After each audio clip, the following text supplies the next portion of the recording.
Assalomu alaykum. Yaxshimisizlar hammalaring? Men Qirg'izistondan keldim. Endi juda og'rib keluvdim. Mana uyga kelganimga 5 yil bo'ldi.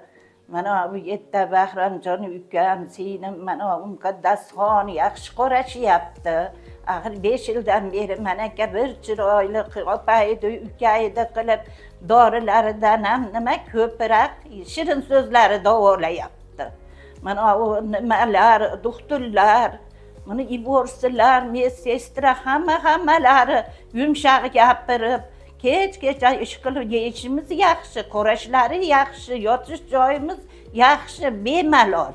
Mani necha putoriq bezovta qildi-da, mana bir qo'llarim og'ridi. Endi mana shu yerdan lichayni olyapman, Allohga shukr qila, yaxshiman. Uydagiga qaraganda yaxshiman. Mana yerda parapinga tushirdi, bunda to'y qo'yishdi, massaj qilishdi, nimasi bor, bochkasi, shularga tushirishdi.